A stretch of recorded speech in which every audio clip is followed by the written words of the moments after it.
Joe Biden's war on American energy didn't start when he took the oath of office as president. I want to take you back to one of the presidential debates when Joe Biden fittingly was standing to the left of Bernie Sanders. If you're looking at the TV, here's Bernie Sanders. To the left is Joe Biden. And by the way, the policies that Joe Biden espoused were also to the left of Bernie Sanders.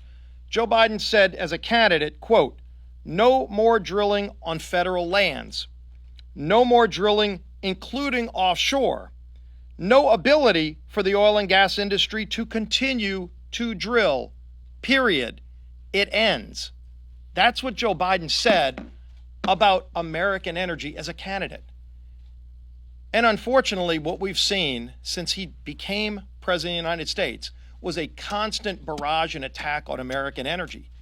Started with the canceling of the Keystone Pipeline, which was thousands of American jobs, and a great partnership with our friend Canada.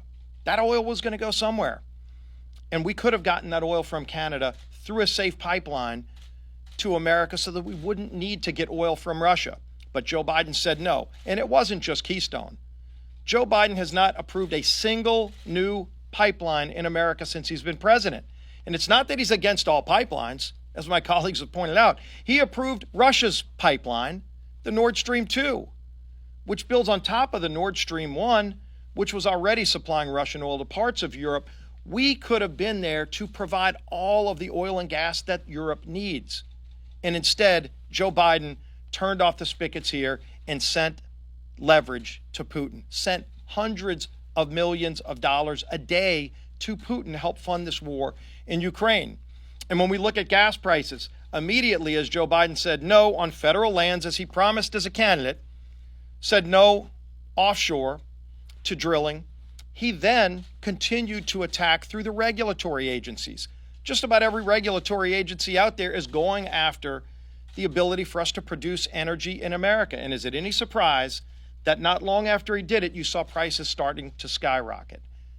Not after Putin invaded Ukraine, but well before Putin invaded Ukraine, Joe Biden's attack on American energy had led to sticker shock at the pump. The pain at the pump is real. And by the way, it hits lowest income families the hardest. When Joe Biden just released his budget last week, he proposed another $45 billion in new taxes on oil and gas. That means families who are struggling already because of all the inflation, not just high gas prices, but inflation because of President Biden's massive trillions of dollars of spending here in Washington that's rising the cost of everything. He wants to now raise $45 billion in additional taxes on oil and gas. And by the way, unfortunately, the only promise I think he's kept is to go after American energy. He also promised that he wouldn't raise taxes on any American making less than $400,000 a year. Remember that promise? Joe Biden's broken that promise multiple times, and the latest of which is in his budget, because by proposing $45 billion in new taxes on oil and gas, the people that will pay that the most are low-income families. Not the millionaires and the billionaires that he talks about in his speeches. He's going to be kicking in the gut with higher taxes those people making less than $50,000 a year. They're the ones that are going to get hit the hardest. Well, he talks about windmills and solar panels and electric cars. We're for all of the above energy. But go look at who's buying the electric cars right now.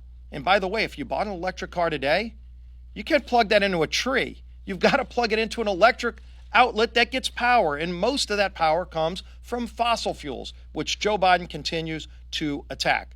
So the record's clear. People get this. As Elise said, the American people are smarter than Joe Biden gives them credit for. They know it's Joe Biden's policies, anti-American energy policies, that have led to this skyrocketing sticker shock at the pump, where it costs over $150 in some cases to fill your car. It doesn't need to be this way. We can be lowering the cost of energy, not by raiding the Strategic Petroleum Reserve, which, by the way, the price today is above where it was when Joe Biden raided it yet again for the third time in his presidency. Let's open up American energy. Let's take power away from all the dictators of the world. Putin, whether it's Iran, Venezuela, stop begging dictators to produce our energy when we can produce it right here in America. By the way, cleaner than anywhere else in the world. You want to lower carbon emissions globally? make more American energy, make more products in America, stop attacking American production and American workers. We're calling on Joe Biden to open up the spigots, and we're going to continue as Republicans to push for the policies that will open up American energy and lower the cost of gasoline at the pump. With that, we'll be happy to take some questions. Yeah. So how do you guys plan to direct your questioning? What's your message to the oil executives tomorrow? I'll let Jeff answer as well. I'm on the Energy and Commerce Committee, not on the subcommittee of jurisdiction, but they'll allow us to come on. You know, and some of the questions I want to ask, because we've got a number of pieces of legislation.